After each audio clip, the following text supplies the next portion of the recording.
This car parked half over the gravel, just inches from my mailbox. Might look like an innocent slip, like maybe someone just needed a spot for a minute. But it wasn't the first time, and it wasn't a mistake. Karen's husband had been parking on my land for weeks, treating my property like it was his personal overflow lot. I'd warned them, politely, even posted signs, but they laughed it off like I didn't matter. So this time, I didn't argue. I didn't yell. I just made one quiet call, and by the time he came out with his sunglasses and smug grin, the tow truck was already backing into place, with paperwork bearing his name, ready to roll. And that's when he realized this wasn't just a patch of dirt anymore. It was a line, and he just crossed it for the last time.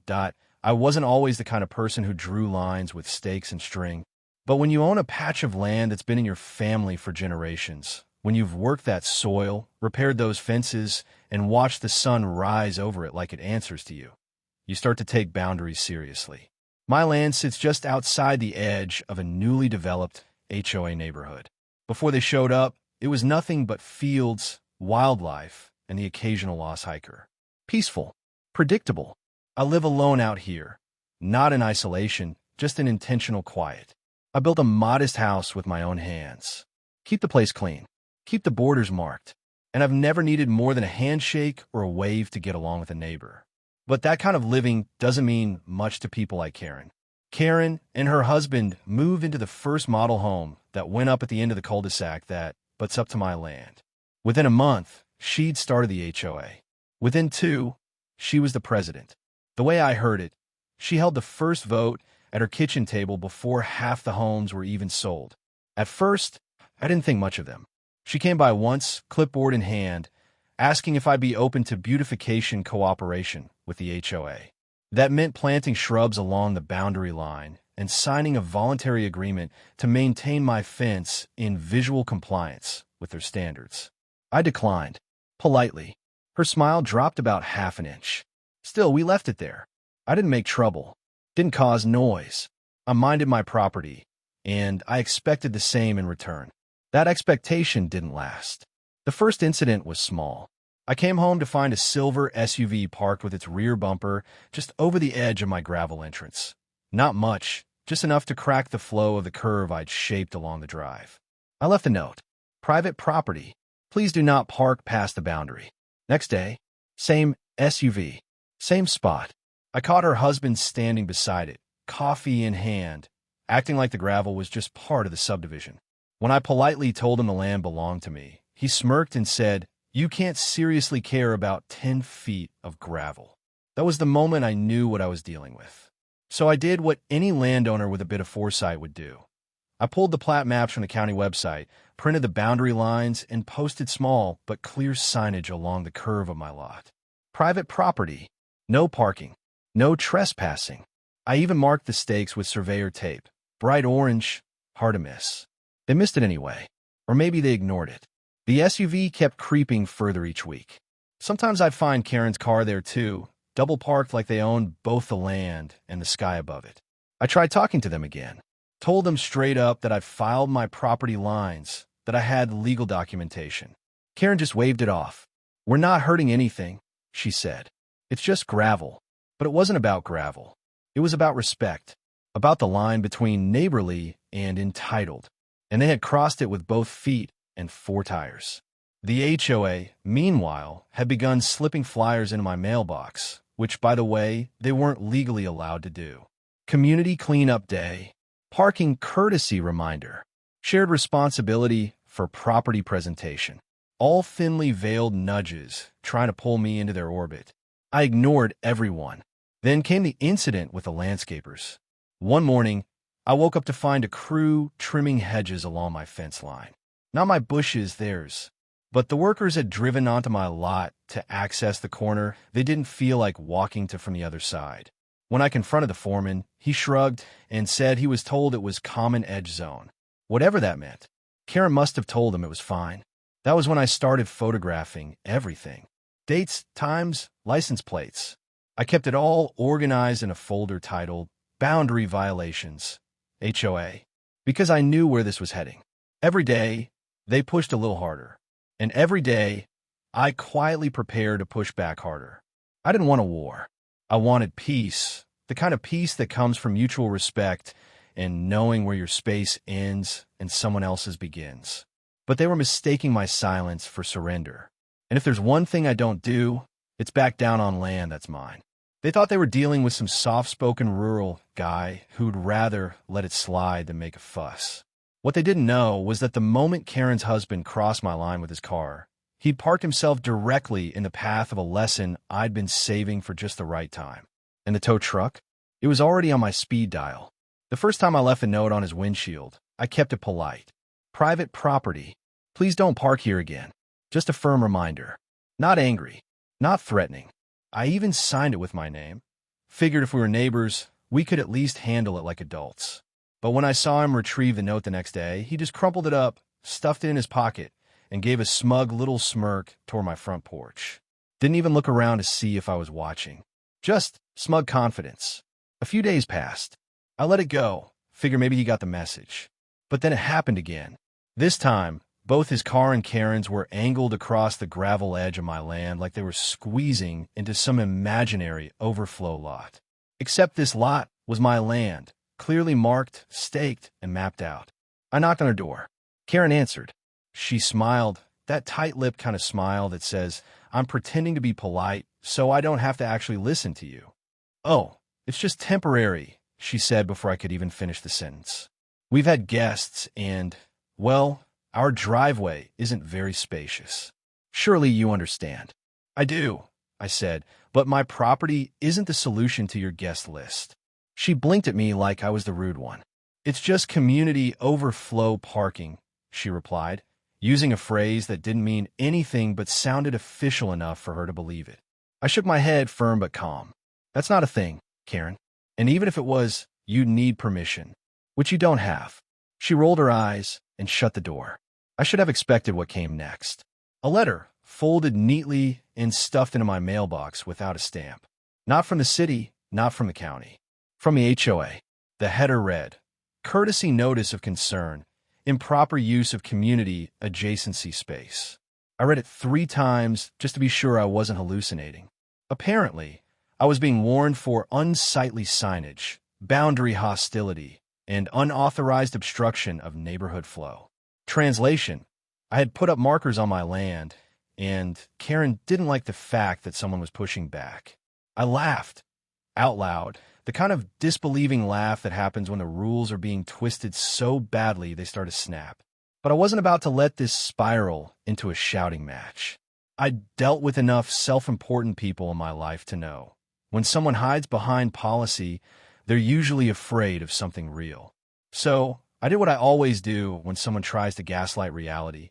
I took photos, this time with timestamps, a full log of every incident, every parking job, every note, every inch past the property line.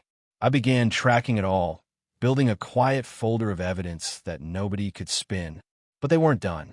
The third time it happened, his truck wasn't just on the edge. It was fully on my land, front tires parked 2 feet past the marker I'd laid with surveyor string. A deep tire groove dug into the side of my gravel path. This time, I didn't leave a note. This time, I called a friend in code enforcement. Not to report, just to ask questions. I explained the land situation, the encroachment, the pattern. He told me something that stuck. If they're ignoring clear markings, and you've got the documentation, they're not neighbors anymore, they're trespassers. That flipped a switch. I've been playing this like a neighborhood dispute. But this wasn't about misunderstanding. It was about entitlement. About someone thinking they could push boundaries, literally and legally, just because they didn't like being told no. So I drafted a formal notice. Not a threat, not legal action, just a certified letter addressed to Karen and her husband, citing the parcel ID, the property line, and a direct reference to the county plat map.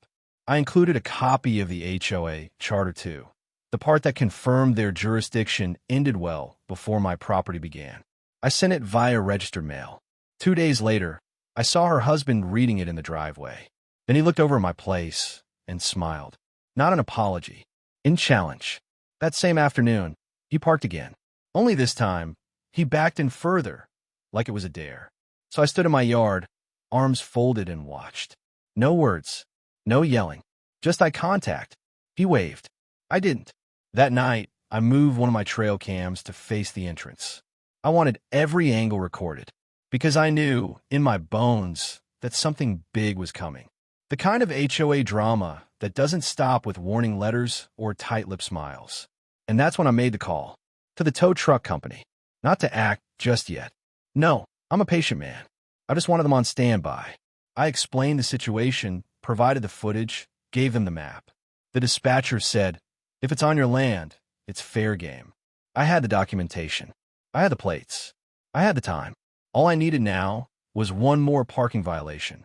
And judging by Karen's smirk the next morning as she passed by with her morning latte, it wouldn't be long.by now. This wasn't just about a property line. It was about principle, about the quiet kind of respect landowners understand and the HOA crowd seems to forget. The moment Karen's husband backed in like he was taunting me, I knew words wouldn't work. Warnings weren't enough. I had to let the law speak and let steel and gravel do the talking. So I built my case. Not emotionally, strategically. I started with a full photo log. Every single day they parked even an inch onto my property, I took pictures. Not just wide shots, but detail work.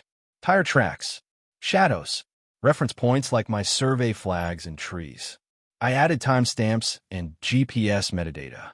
I even printed a few and labeled the inches of encroachment. Every image told the same story. Entitlement parked where it didn't belong. I moved my trail cameras closer and mounted one discreetly facing the driveway, legally on my own tree. Every time their car entered my land, I had footage. Crisp, uncut, high-resolution proof of trespassing. Then I made the official move. I contacted a local tow company, the kind that specializes in private land enforcement. I didn't call them to act just yet.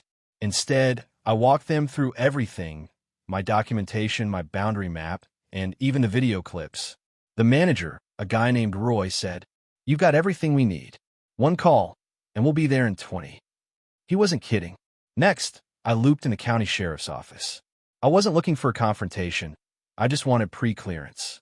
I scheduled a call, explained the pattern of encroachment, shared the footage, and asked what steps I should take. The deputy on the line said, if it's clearly your land, and you've posted signs, and you've given notice, you're within your rights to tow any unauthorized vehicle. And so, the final step was signage. Not a passive warning. A bold, unmistakable message. Private property. Vehicles parked here without written consent will be towed at owner's expense. I posted 2 of them. One facing the HOA road Karen used to cut across, and another near the gravel bend where her husband liked to leave his car. They couldn't miss it. You'd have to be blind or belligerent to ignore it. But Karen's husband was both. I gave it 3 full days. The car didn't show. Then came Friday. It was almost comical how perfectly predictable it all was. Karen's husband pulled in around 6:30 p.m., the exact time he usually returned from work.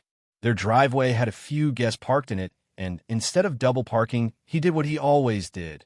He rolled up on the gravel, crept across the edge, and killed the engine on my land. I didn't flinch. I watched from my porch, then walked inside and dialed the number. Roy answered. "We're already nearby," he said. "Want us to roll in now? Do it." And so the trap was sprung.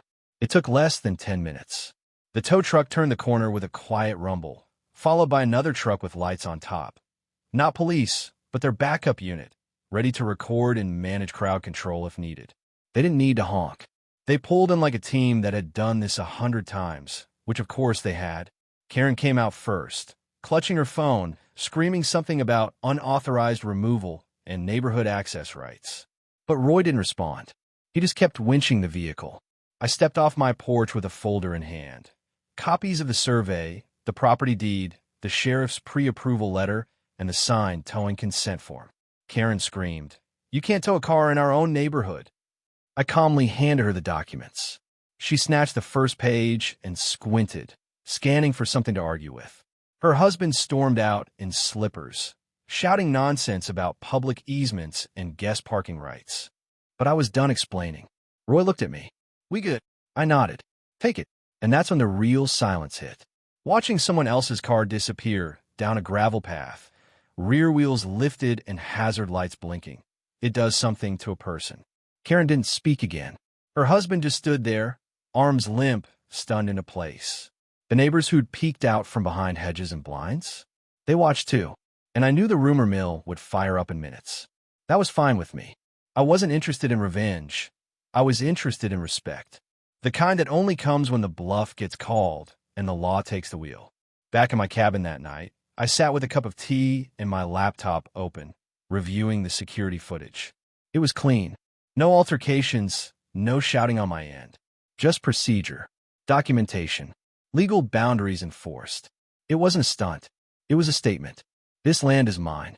And if you keep pretending it's yours, the consequences won't be. It was a rare kind of quiet, the kind that comes just before thunder, the kind that fills the space between arrogance and consequence. When the tow truck rolled around the bend and backed onto the gravel path with precision, I didn't even have to say a word. My documentation was already filed. My rights were already printed on the sign. And my camera? Already rolling. Karen's husband stood at the door of his house, sipping something in a travel mug, unaware his evening was about to hit a brick wall. The tow truck idled for a moment. The driver, Roy, gave me a single nod, like a chess player making the last move he already knew was checkmate. Then the hydraulic arms extended. The lift dropped. Chains clinked into place. And that's when Karen's husband noticed. "What the hell are you doing?" he shouted, storming across his pristine walkway in socks and sandals. "You can't tow my car. This is HOA property." Roy didn't even look up. That's when Deputy Sanders stepped out from his patrol truck. He was parked just across the street, leaning against the fender like he had front row seats to the dumbest show in town. Calm, authoritative, and holding a folder, the same one I'd handed him days ago. He didn't raise his voice. He didn't need to. "Sir," he said plainly, "the vehicle is parked on clearly marked private property. This is a pre-approved private tow, filed with our office, and it's within the landowner's rights." Karen's husband blinked. "This is community overflow parking." "No, it's not," I finally said, stepping out onto my porch. "And it hasn't been. Ever." Just then, Karen came flying out the front door like a wasp smelling vinegar. "You have no authority to remove our car. This is harassment. This is retaliation. I'm calling the sheriff." Deputy Sanders raised his badge slightly. "Ma'am, I am the sheriff's representative." She paused, mid-sprint. The sound of a phone camera clicking nearby, someone across the street filming the spectacle from their driveway, echoed just loud enough to cut through the tension. Another curtain twitched on the next house over. Roy kept working. Calm, efficient. The rear wheels of the SUV were already off the ground. Karen marched right up to him and waved her phone in his face. "I'm filing a complaint. This is illegal. You'll be hearing from our HOA attorney." Roy didn't even flinch. He just pointed to the bright orange copy of the tow authorization form taped to her husband's windshield, the one with her name listed as repeat offender contact. I had included everything. Karen was now officially part of the paper trail. "This is a violation of our rights," she barked. "No, ma'am," said Deputy Sanders. "It's an enforcement of his rights." He nodded toward me. You could hear a pin drop. Karen's husband was pacing now, mouth half open, trying to argue, but coming up with nothing except, "I didn't even park that far over." Roy shrugged. "Tires touched the line. You ignored the signs. Tow's legal. You want it back? Pay the yard and prove ownership." "But it's my land." Karen barked again. "No," I said. "It's mine. And here's the deed." I handed a copy to the deputy, just to reinforce the paperwork already on file. Karen tried to snatch out of his hand. He pulled back and raised an eyebrow that shut her down faster than a noise complaint at 10:01 p.m. Meanwhile, the crowd grew. At least 4 neighbors were filming now, from porches, from hedges, behind open garages. Nobody said a word, but their faces said everything. "Oh, she finally pushed too far." One neighbor even walked a little closer and whispered toward me. "About time someone put her in check." Roy started lowering the vehicle platform. The SUV was now fully secured. He climbed back into the cab, adjusted his hat, and flicked the lights on. Karen's husband shouted one last time. "We'll sue you," Deputy Sanders said flatly. "Then you'll lose." With that, the truck pulled away. The taillights disappeared down the street, leaving behind stunned silence, and Karen's face twisted into a scowl that couldn't decide between fury and embarrassment. She stormed back inside without another word. Her husband stood alone for a while, just staring at the empty gravel like maybe the car would respawn if he waited long enough. Spoiler alert, it didn't. The rest of the night unfolded like a quiet victory lap. Neighbors started texting me. One even walked over later with a beer and said, "Honestly, man, we've all wanted to do something for months." Word spread fast. And the video clips? Let's just say Karen parking meltdown started making the rounds in our neighborhood chat. It wasn't bullying. It was accountability, the kind that HOA board meetings never quite seem to deliver. You'd be amazed how quiet a neighborhood can get after one good tow, especially when the message is crystal clear, not just because it made noise, but because it made sense. After that day, Karen and her husband became invisible. No more swagger, no more passive-aggressive waves. Just blinds drawn and doors shut a little too fast when someone walked by. It wasn't fear, necessarily. It was the sting of being wrong, loudly, publicly, and on camera. The HOA? Well, they got the hint too. Within a week, a memo went out to all residents. New parking clarifications, community use limitations, complete with a map and a paragraph about respecting non-HOA adjacent private property. It didn't mention my name, but it didn't have to. Everyone knew exactly where that section of gravel began and ended now. A few days later, I noticed something else. Small survey flags, red and yellow ones, fluttering along the property edge like tiny exclamation marks. The HOA had hired their own surveyor, and what they found matched my documents exactly. Not 1 inch of Karen's overflow zone fell outside my deeded lines. So they did what most overreaching organizations do when the paperwork shuts them down. They quietly backed off. They didn't apologize, didn't knock on my door, but they did the next best thing. They never bothered me again. Some of the neighbors started waving more often. Not the fake waves, either, real ones. A few stopped by while walking their dogs. One older gentleman chuckled and said, "Heard about your tow operation. Classic execution. Needed that months ago." And you know what? I didn't brag, didn't gloat. I just nodded, offered a cold bottle of water, and went back to trimming hedges. Because victory, when earned the right way, doesn't need to be loud. That weekend, I had a small custom sign made. It wasn't much, just a polished aluminum plaque, staked into the gravel where the SUV used to park. Etched in bold black letters, it read, "Private property, park here, pay twice." Below it, in smaller print, "Towed once, remembered forever." It wasn't spite. It was a boundary. One Karen could finally see, without having to be shown again. The sign became a bit of a local landmark.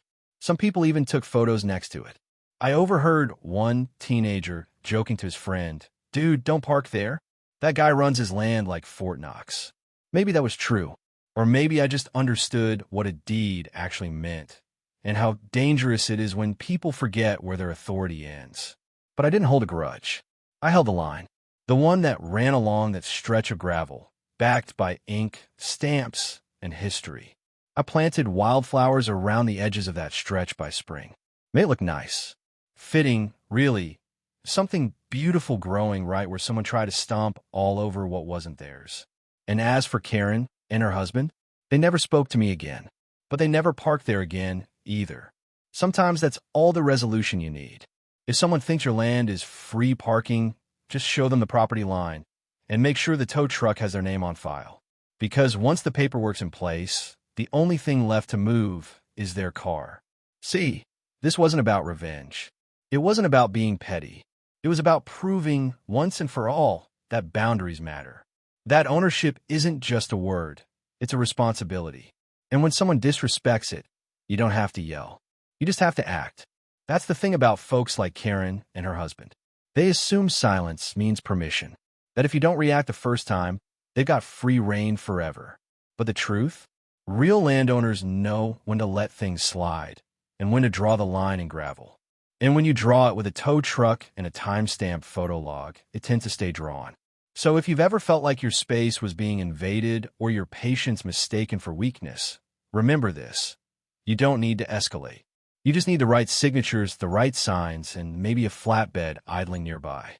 Because the minute someone turns your boundary into their convenience, you give them a ride they'll never forget, straight to the impound lot.